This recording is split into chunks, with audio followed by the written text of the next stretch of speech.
Big news for SMU fans. Kevin Jennings has announced he's coming back, but his offensive coordinator has left to take his first head coaching opportunity.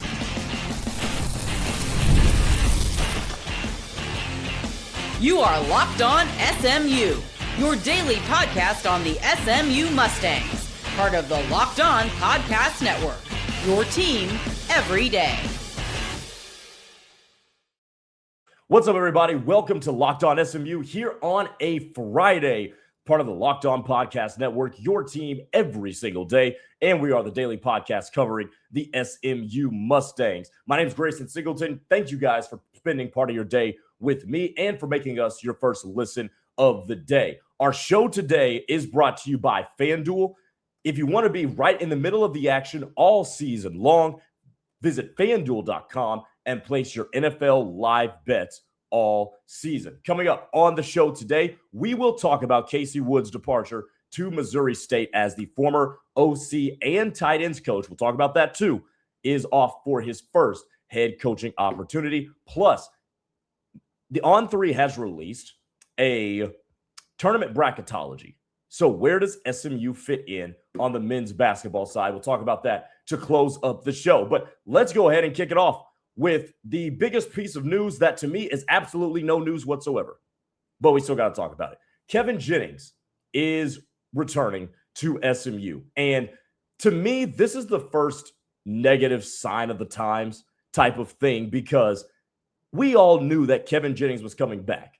Now, were there people that are going to call about Kevin Jennings, try to offer him some money to transfer over because he's that good of a quarterback? Yes, obviously that was going to happen.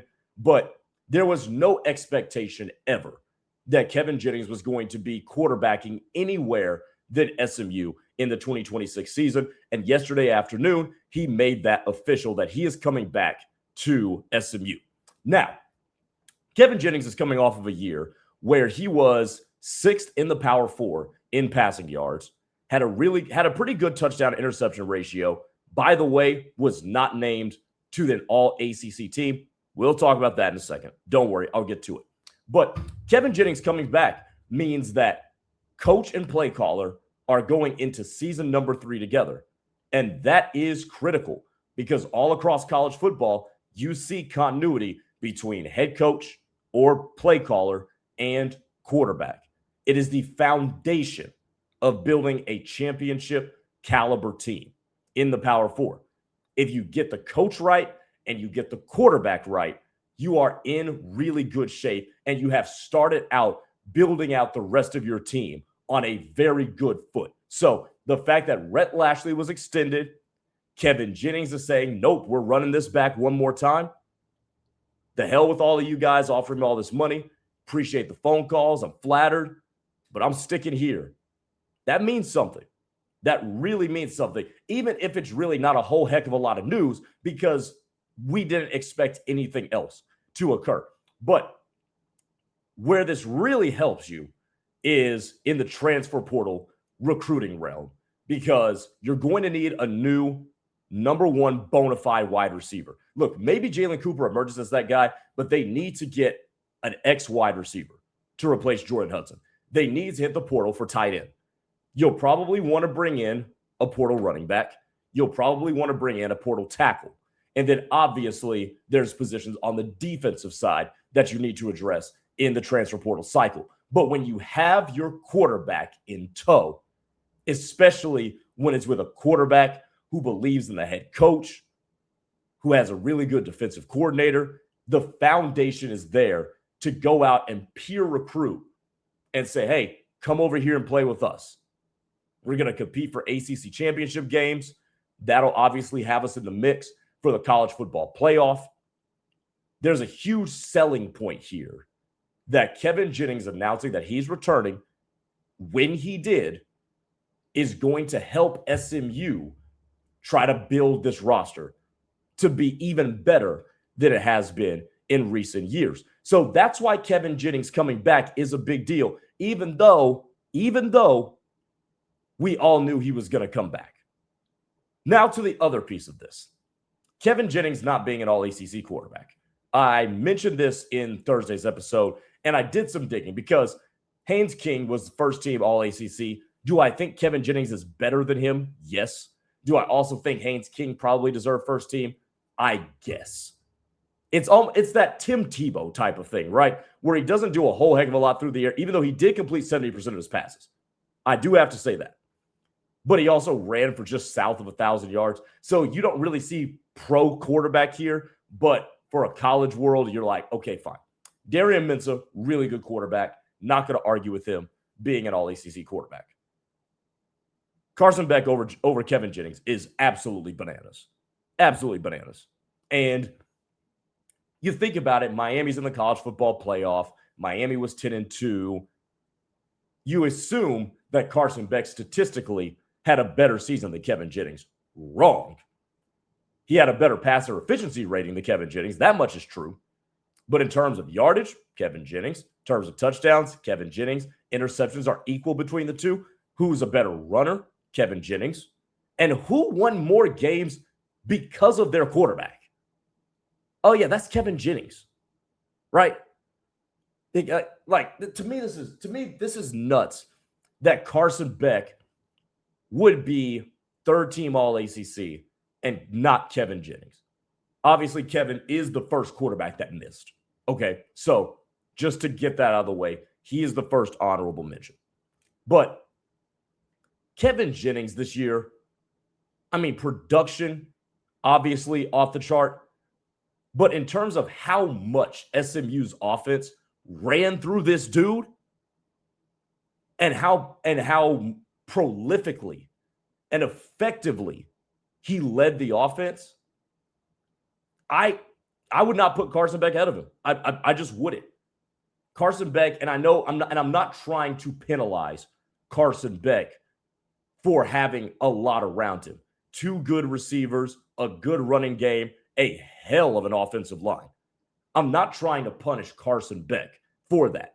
But when you look at how things flowed and that everything ran through Kevin Jennings, Carson Beck had a great infrastructure around him to where things didn't run solely through him, if that makes sense, when compared to Kevin Jennings. Again, not punishing Carson Beck for having good players around him. This isn't the MVP conversation necessarily, where you're going to get bonus points for having less to work with, but producing a similar result. I'm not trying to do that.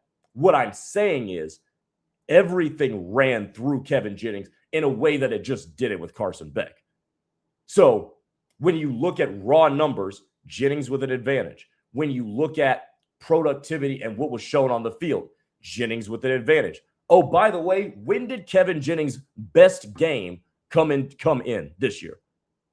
It was against Miami and Carson Beck when the other quarterback, who was named third team All-ACC over him, threw 2 picks and won in overtime that set up SMU's walk-off touchdown on the ground from TJ Harden.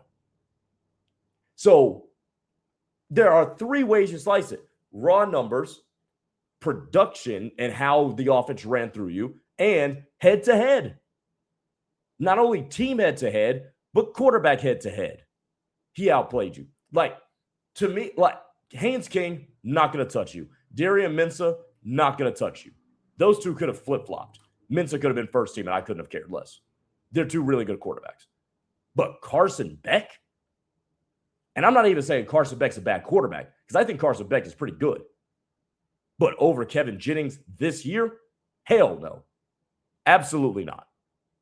Kevin Jennings deserved third team All-ACC over Carson Beck. But hey, he's coming back and he's got one more year to get on that All-ACC ladder. And I will say this, coming into this year, I did not think he was a top 10 quarterback in the country. Going into next year, I am ready to have that conversation. 100%. And maybe we will at another time. Coming up next, Kevin Jennings announced that he's coming back. Casey Woods, the offensive coordinator, is off to Missouri State as the new head coach. We'll talk about what that means for the Mustangs in the short term and the long term after this. Keep it here on Locked On SMU.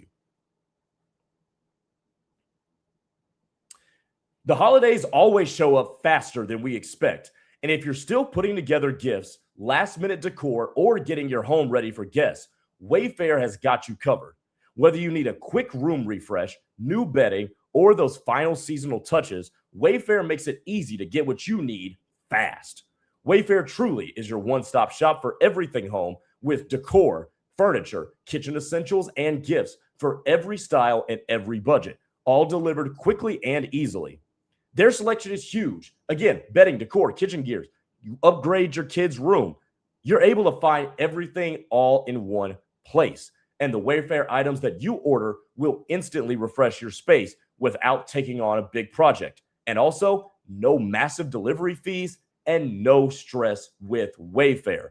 So get last-minute hosting essentials, gifts for all your loved ones, and decor to celebrate the holidays for way less. Head to wayfair.com right now to shop all things home. That's WAYFAIR.com. Wayfair, every style for every home. NFL Sundays move fast. One big play and suddenly everything feels different.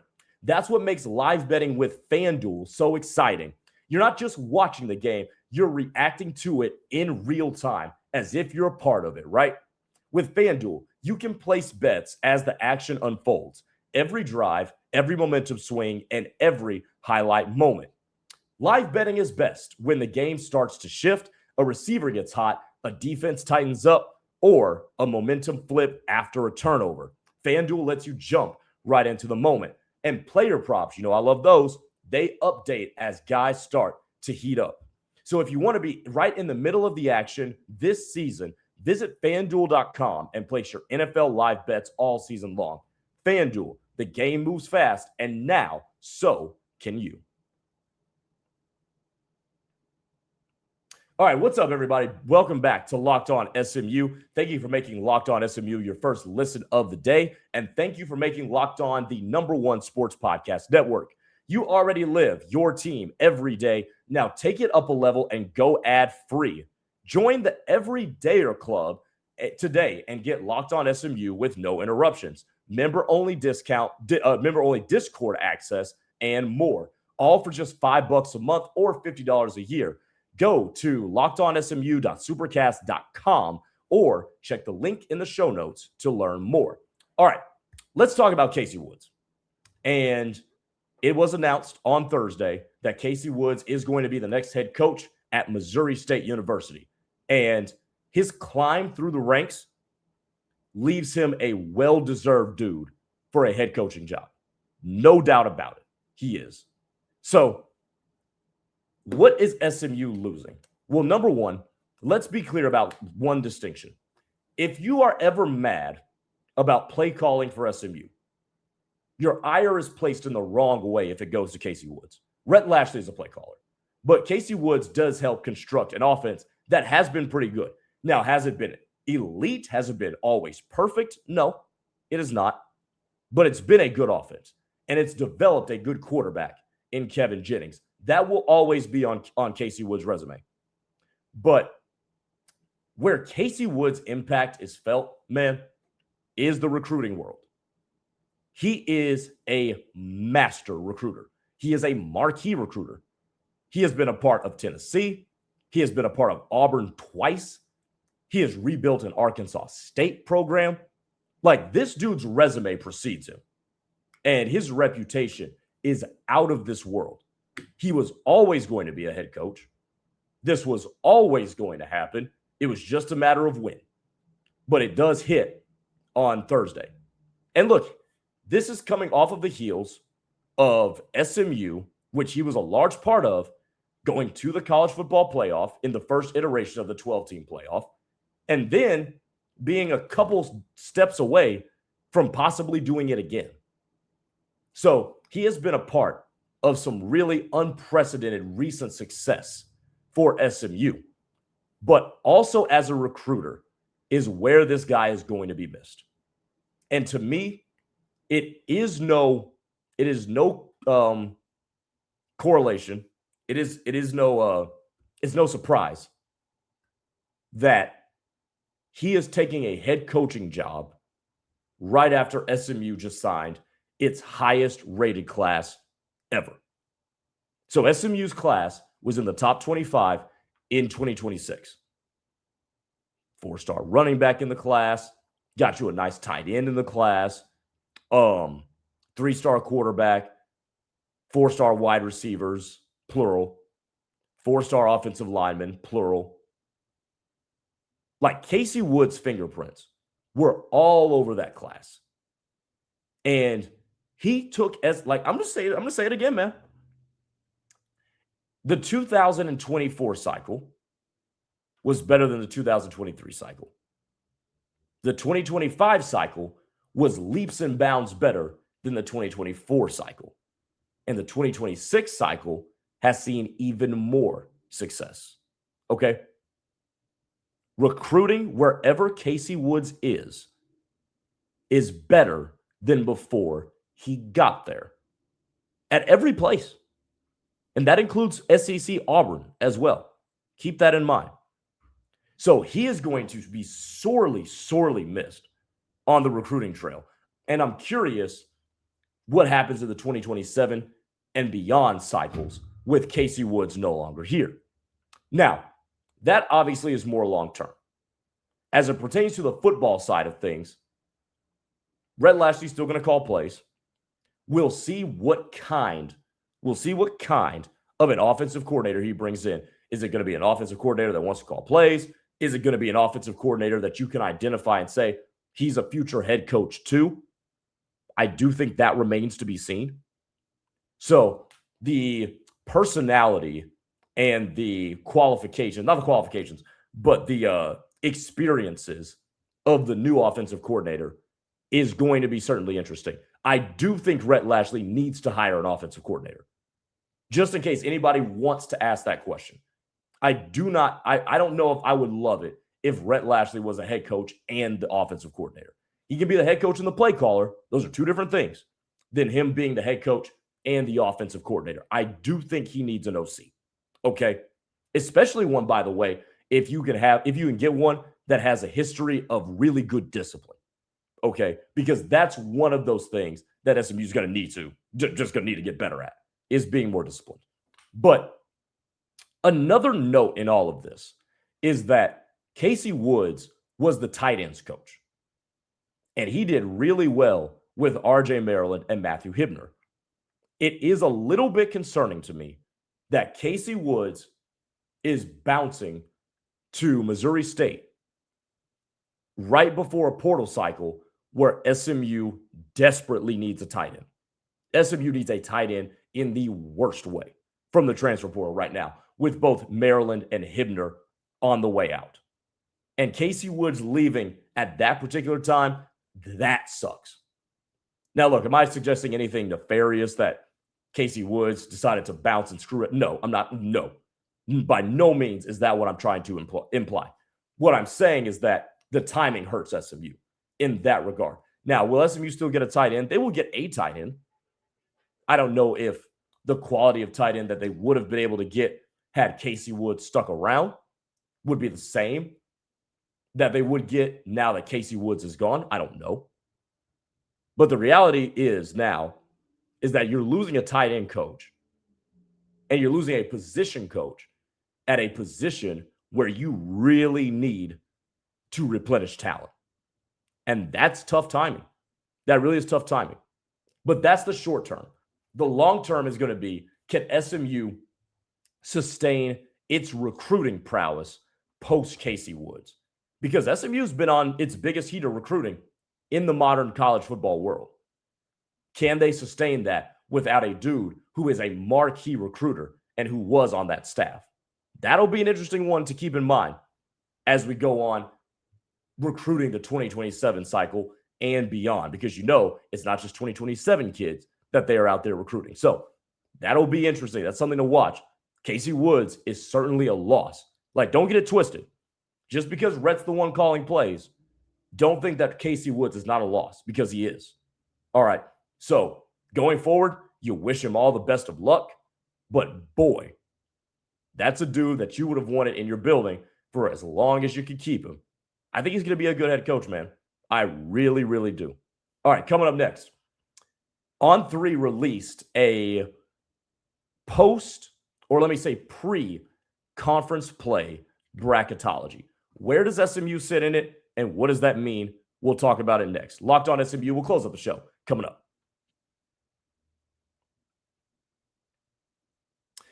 Do you ever feel like money just disappears each month? It happens so fast. A few subscriptions here, an impulse buy there, and suddenly the numbers in your bank account just don't match the numbers that you had in your head.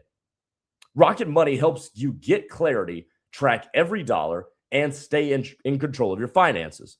Because managing your money shouldn't feel like a second job. Rocket Money does the heavy lifting for you so you can save more and stress less. Rocket Money finds subscriptions you forgot you were even paying for, and it helps you clean them up quickly. We all know this. We all experience this. Where's this money coming? Oh, I'm still subscribed to this. Oh, crap. Y'all know that. Rocket Money can help you with that. And seeing all your spending on one dashboard is only going to make it easier to understand where your money is going to. So take control of your finances and cancel your unwanted subscriptions with Rocket Money. Go to rocketmoney.com/lockedon today. That's rocketmoney.com/lockedon. rocketmoney.com/lockedon. All right, let's talk some hoops to close up the show. Grayson Singleton here on Locked On SMU. And On3 released, and I'm glad they did this today, because I talked yesterday about SMU standing in the net, how SMU is positioned going into these last couple of bye games before you start conference play with a game against North Carolina. But On3 released its pre-conference play bracketology. And I mentioned yesterday, before I go any further, that SMU is 41 in the net ranking. So you're sitting pretty solid. It'll have you kind of on the bubble, a little bit uneasy, a little bit questioning, but you're in a decent spot. And you still, by the way, by virtue of your schedule, have an ability to raise that ranking and to raise your resume standing when it comes to the selection committee.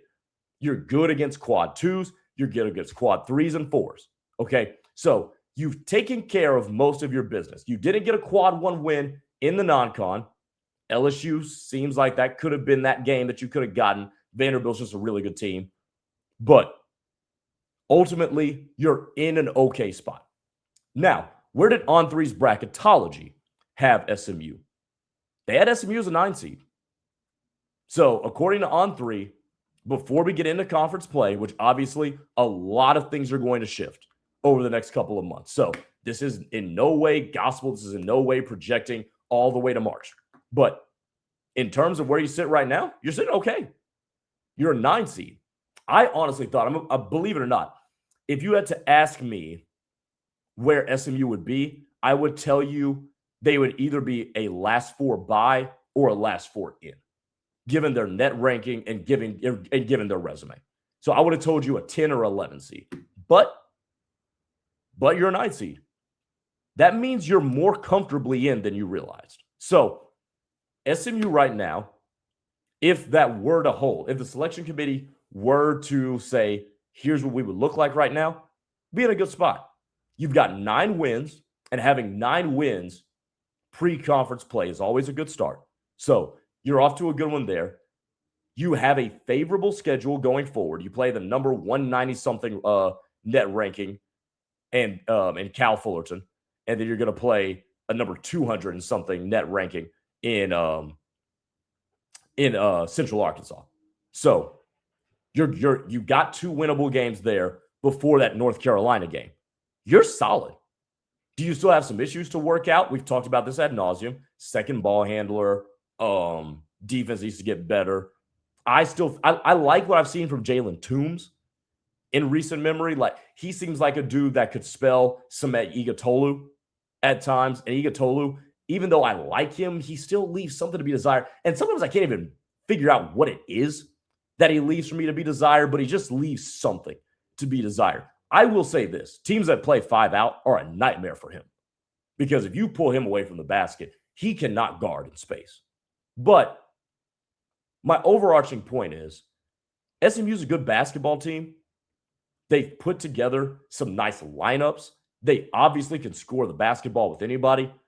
If they can start getting stops, team could be pretty good. And if they can figure out who's going to be on the ball when Boopy Miller is off the floor, it'd be pretty good.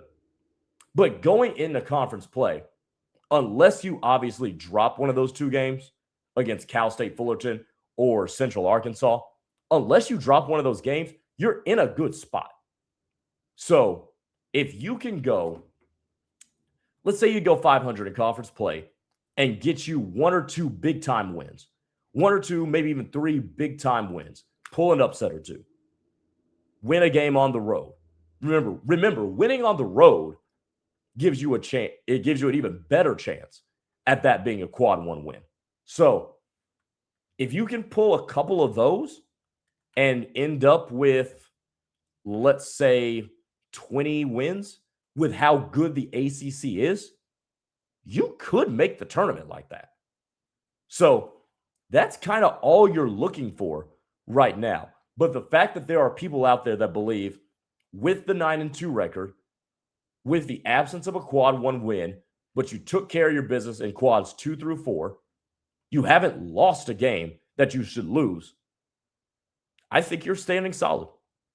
I think ultimately right now, you're not obviously where you want to be, but you're standing solid and you've put yourself on a good footing heading into ACC play that's going to start after the turn of the new year. So good stuff from On3. That's a good report. And a lot of the industries are not going to differ a whole heck of a lot. So it should be noted that I'm going to guess across a couple more people that do bracketologies, they've got SMU pretty much in the tournament as well. So good stuff from Andy Infield's team. Got 2 more bye games before we get to conference play. All right, that'll do it for Locked On SMU here on this Friday. Glad to have gone through another week with all of you. Thanks for tuning in to Locked On SMU. Make sure to subscribe and to follow Locked On SMU so you can get all the latest episodes. And if you need a last-minute holiday gift or someone keeps asking you what you want, make it easy and ask for the Everydayer Club. Ad-free episodes of this show, exclusive Discord server access, and more. Subscriptions can be gifted through lockedonsmu.supercast.com. For those of you on YouTube, we're going to send you to the first ever 24/7 National Locked On Podcast Network YouTube channel. And on audio, make sure you make your second listen of the day Locked On College Football. We'll talk to you guys next week. Take it easy, everybody. Peace.